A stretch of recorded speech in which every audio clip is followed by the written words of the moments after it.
Hi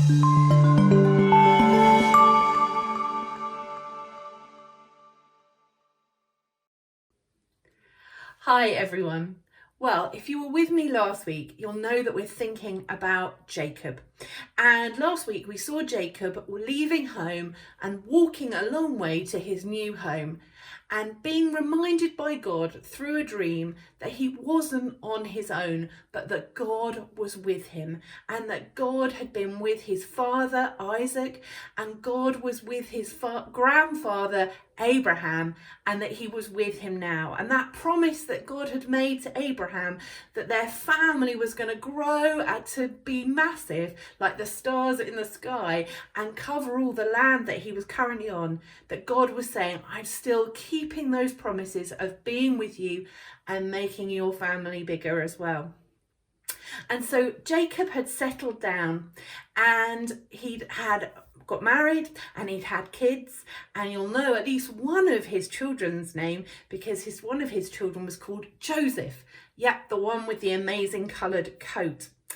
Well, then God said to Jacob, it's time to go back home. Now, this might not seem like a scary thing, but actually what I didn't tell you last week was why Jacob had left home in the first place. And that was because he had had an argument with his brother. Because Jacob had a brother. And even more than that, Jacob had a twin. And his twin was called Esau.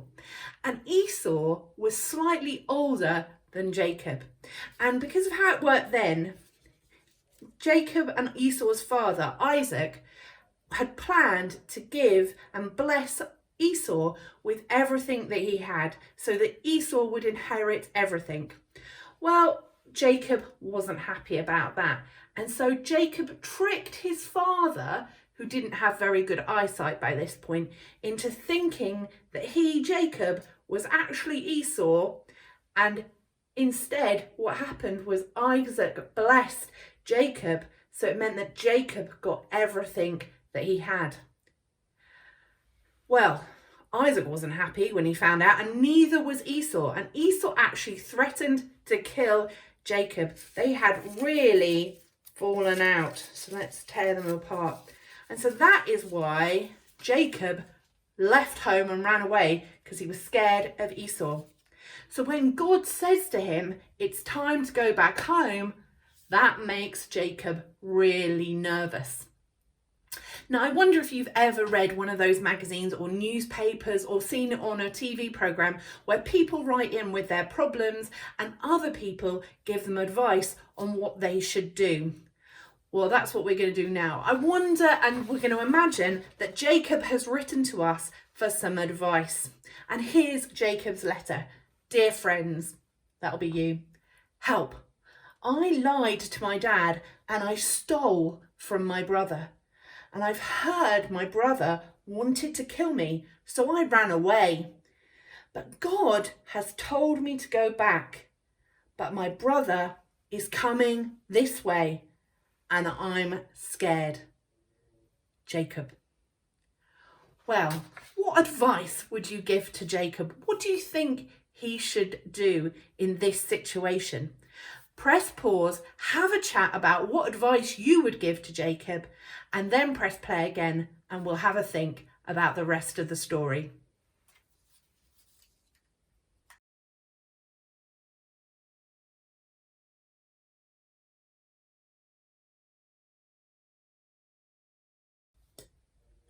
I wonder what advice you gave to Jacob.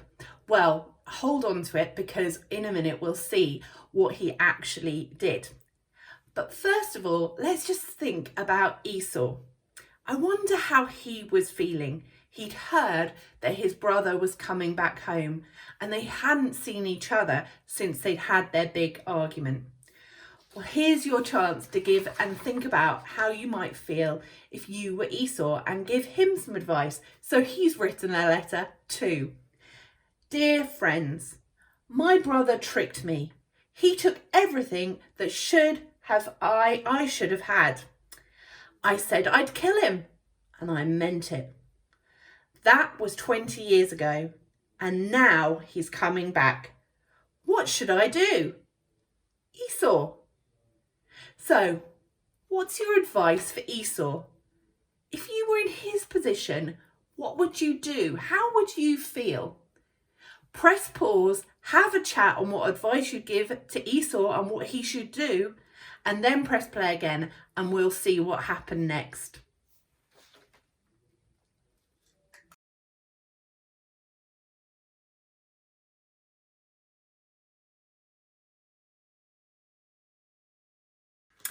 Okay, well, we've thought about what Jacob and Esau should both do. So let's now see if they did something that you suggested, if they took your advice. Well, Jacob decided that he needed to follow God. And so he decided that if God had asked him to go back home, he needed to go back home. But first of all, he did 3 things. I wonder if any of them were something that you thought he should do. So the first thing was he divided all of his family and all of his animals and everything he had into 2 different groups.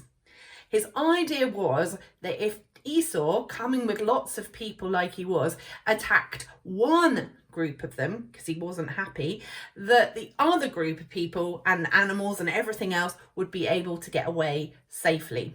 So that's the first thing he did.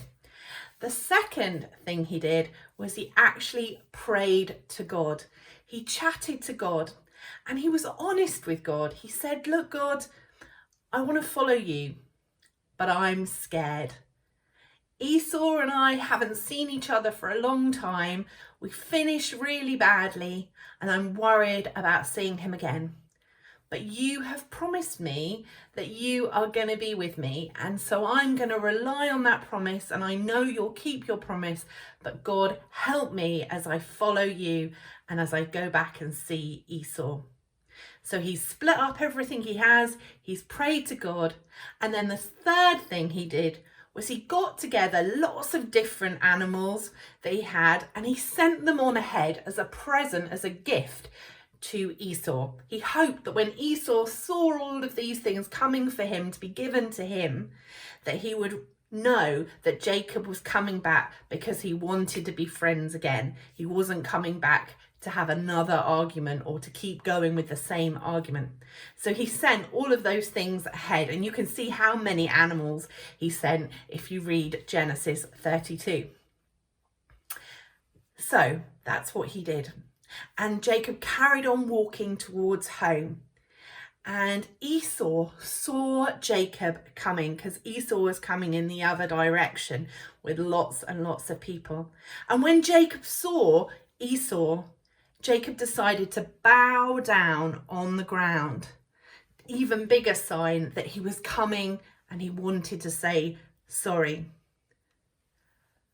And what did Esau do? Well, when Esau saw Jacob, he ran towards him and he gave him a massive hug, and he kissed him and he checked that he was all okay.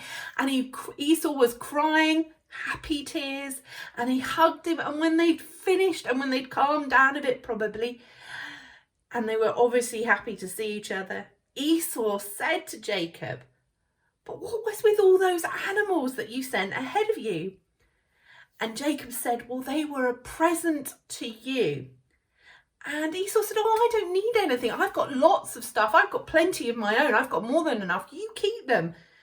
And Jacob said, no, I want you to have them as a present, as a way of me showing to you everything that God has given to me. But also because when I saw your face welcoming me back home, it was like the face of God welcoming me into his family. I want you to have that present. I want to say thank you to God for keeping his promise. Well, when Esau heard all of that, he said, okay, I'll keep your gift. Thank you very much. And then they went home together. I wonder if they followed your advice. Did God keep his promise to be with Jacob? I wonder if God hadn't given that promise to Jacob, do you think Jacob would have acted differently? Would he have done something else instead? Would he have still gone home? Now, we don't know, it doesn't tell us in the Bible why Esau decided to kind of forgive Jacob, but maybe it was because of the fact that, as he mentioned, he'd been blessed with lots of stuff. God had continued to look after Esau even when they had been apart. And so I think today it's really good. Yes, it's a reminder to us that God is always with us, just as he has promised Jacob and he promises all of us. But also that actually sometimes we have to face up to times when we haven't done things well, when we've got something wrong, or maybe when actually we're not friends with someone, and God can help us to make it right. I wonder if there's anyone at the moment that you're not really good friends with. Perhaps you've had an argument, perhaps you've done something wrong, perhaps they've done something wrong. Or maybe it's actually someone within your family. Maybe you're having quite a few arguments at the moment and you need to make friends again with these people. It's not always easy, but God was with Jacob when he made that difficult journey home. And actually God is with us as well. So to finish today, what I want you to do is, when this video finishes, have a chat about whether there is anybody that you need to make friends with again. Maybe you need to say sorry. Maybe you need to forgive them. And then pray that God will help you to find ways to be friends with other people. And you might want to, let me find my little people. You might want to make some people like this, like I made for Jacob and Esau. And you could, if you want to, write the names of people on that you're going to try and be friends with in these coming weeks, and even ways in which you're going to do it. Maybe you're going to start chatting to them. Maybe you're going to share something that you have with them. So spend some time chatting about the people that you want to be friends with again. Ask God to help you in those situations and then pray about it all.